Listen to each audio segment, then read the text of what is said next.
আপনাদের নিশ্চয়ই মনে আছে গত শুক্রবার রাতে যে ঘটনা ঘটেছিল নিউ টাউনের রেস্তোরাঁয়, সেখানে তৃণমূল বিধায়ক তথা অভিনেতা সোহম চক্রবর্তী তিনি তার বিরুদ্ধে মারধরের অভিযোগ ওঠে এবং সিসি ক্যামেরার ছবি সামনে আসে, যেখানে দেখা যায় যে রেস্তোরাঁর মালিককে মারধর করছেন সোহম চক্রবর্তী।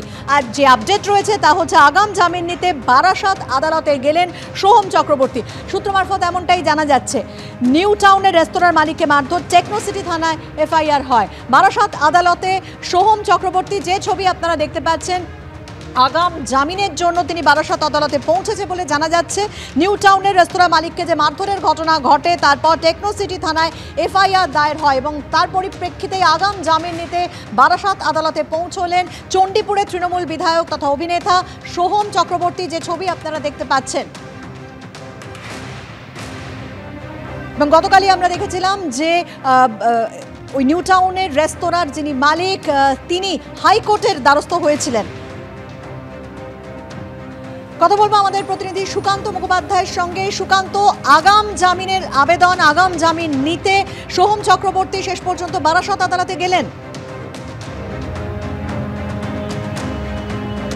দেখো, একেবারে আদালত সূত্রে এমনটাই খবর যে আগাম জামিন নিতে অভিনেতা তথা তৃণমূল বিধায়ক সোহম চক্রবর্তী তিনি কিন্তু বারাসাত জেলা আদালতে এসেছেন এবং ইতিমধ্যে সরকারি আইনজীবী শান্তময় বসুর ঘরে তিনি এই মুহূর্তে কিন্তু আইনি পরামর্শ নিচ্ছেন।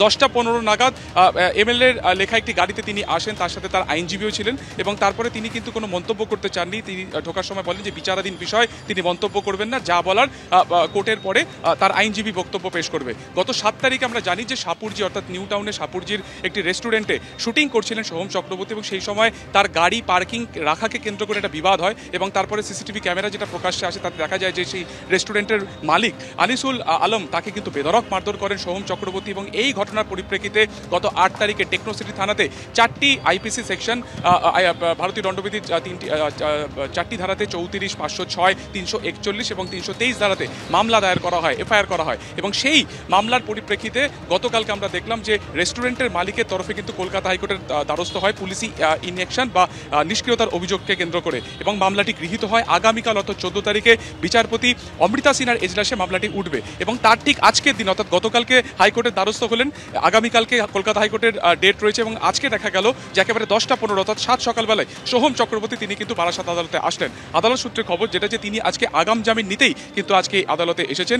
4টি যে সেকশন তোমাকে বললাম, ভারতীয় দণ্ডবিধির 506 হুমকি, 34 ধারা যেখানে অপরাধমূলক সংগঠিতভাবে অপরাধ করা, 341 এবং 323 মারধর করা, বেআইনিভাবে আটকে রাখা, যে সেকশনগুলো দেওয়া হয়েছে সবই কিন্তু জামিনযোগ্য ধারা। ঠিক সেই পরিপ্রেক্ষিতে আজকে ঘটনার 1 সপ্তাহের মধ্যে সোহম চক্রবর্তীর আদালতে আসা কিন্তু অত্যন্ত তাৎপর্যপূর্ণ। এখন দেখার যার কিছুক্ষণের মধ্যে মামলাটি যখন সিজিএম কোর্টে ওঠে তখন আদালতের তরফে কি রায় হয় এবং পরবর্তীকালে সোহম চক্রবর্তী আদালতে বাইরে বেরিয়ে এসে কি মন্তব্য করে সেটা কিন্তু দেখা। অনেক ধন্যবাদ সুকান্ত তোমাকে। আদালতে ইতিমধ্যে পৌঁছে গেলেন, বারাসাত আদালতে পৌঁছে গেলেন সোহম চক্রবর্তী, আগাম জামিনের আবেদন করছেন তিনি, আদালত সূত্রে এমনটাই জানা যাচ্ছে। অন্যদিকে সোহম চক্রবর্তী আজ ঠিক কি জানিয়েছেন রাখবো আপনাদের সামনে।